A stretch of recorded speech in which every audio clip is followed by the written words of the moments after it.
నిన్న sand రీచ్ల surprise విజిట్లో భాగంగా రాంపూర్ గ్రామాన్ని మన ఆఫీస్ స్టాఫ్తో సహా సందర్శించడం జరిగింది. ఈ విధంగా సందర్శించినప్పుడు మనకి అక్రమంగా నిల్వ చేసిన శాండ్ నిల్వలన్నిటివి ఒక 14 చోట్ల మనం గుర్తించడం జరిగింది. ఆ 14 చోట్ల ఉన్న అక్రమ ఇసుక నిల్వలు దాదాపుగా ఒక 546 ట్రాక్టర్ల వరకు ఉంటుందని చెప్పేసి మనకి ఏడీ మైన్స్ వారు ఇచ్చిన నివేదిక ద్వారా తెలిసింది. ఇటు విషయాన్ని మనం ఉన్నతాధికారులకి తెలపడం జరిగింది. ఇలా తెలిపినప్పుడు మన అడిషనల్ కలెక్టర్ గారు అదేవిధంగా ఆర్డీఓ గారు కూడా అక్రమంగా నిల్వ చేసిన ఇసుకలను సందర్శించడం జరిగింది. వారు సందర్శించి ఈ యొక్క ఇసుకను సీజ్ చేయడం అని చెప్పేసి ఆదేశించడం జరిగింది. వారి యొక్క ఆదేశానుసారము ఈ 546 ట్రాక్టర్లు ఏదైతే అక్రమంగా నిల్వ చేసిన ఇసుక ఉందో వాటిని కూడా మనం సీజ్ చేసి పై అధికారులకు నివేదిక సమర్పించడం జరిగింది. అదేవిధంగా మనము తనిఖీలలో భాగంగా శాండ్ రీచెస్ నుంచి అక్రమంగా తరలిస్తున్న 3 ఇసుక ట్రాక్టర్లను నిన్న మనం ఇక్కడికి మన ఆఫీస్కి తీసుకురావడం జరిగింది. వారికి ఏ విధమైన వ్యాలిడ్ పర్మిషన్స్ లేవు. వీటికి సంబంధించింది కూడా మన నివేదిక పై అధికారులకు పంపడం జరుగుతుంది. అసలు రాంపురం వాగు నుంచి షాగాపూర్ నుంచి రంగాపూర్ నుంచి అక్రమ ఇసుక రవాణా జోరుగా అవుతుంది. అసలు అక్రమ ఇసుక రవాణా అరికట్టడానికి మీరు ఎలాంటి చర్యలు తీసుకుంటున్నారు?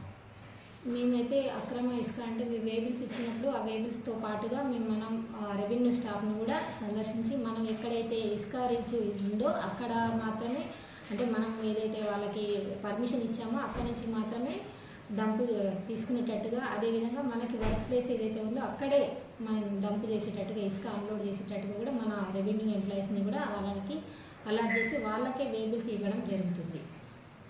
ఎక్కడ కూడా మనకి వేరే విధంగా జరిగే అవకాశం అయితే లేదు.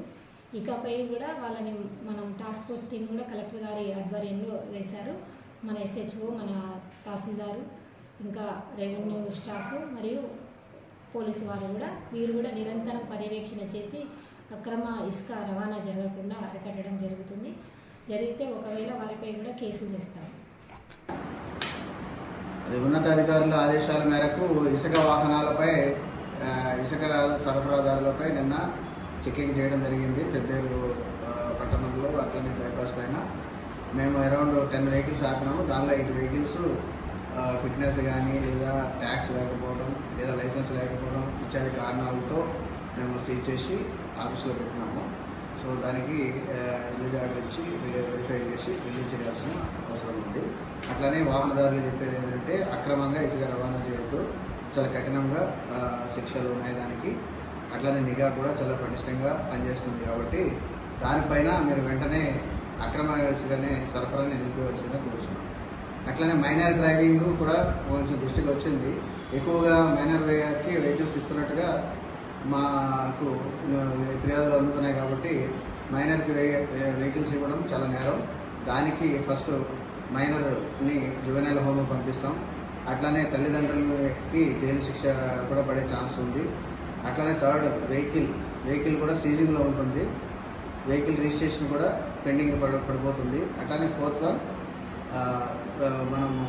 వన్ లైసెన్స్ 25 ఇయర్స్ వచ్చే వరకు కూడా మైనర్కి లైసెన్స్ ఇవ్వం.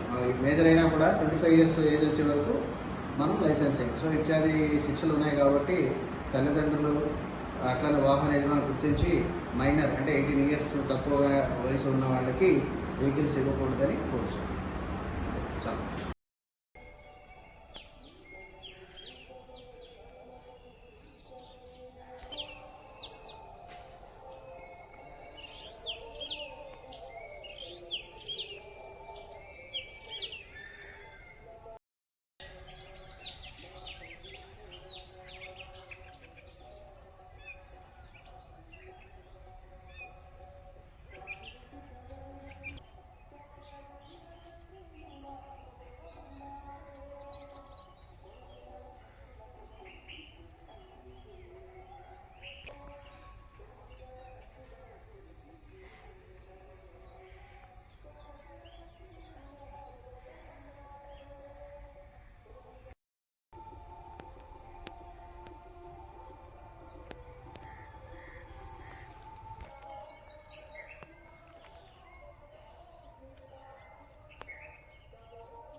పేరు ఎంపీపీ సార్ ఆ?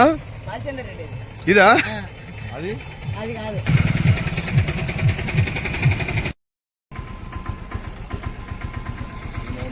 నా ఫోన్ ఏం సార్ ప్రాబ్లం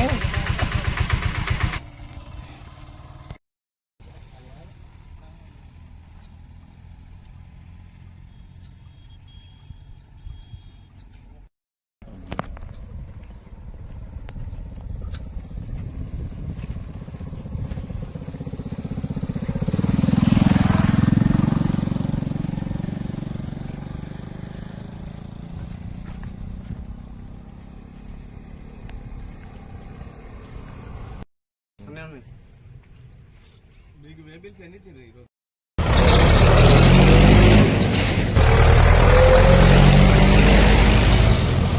ఉమ్మడి ఎత్తురు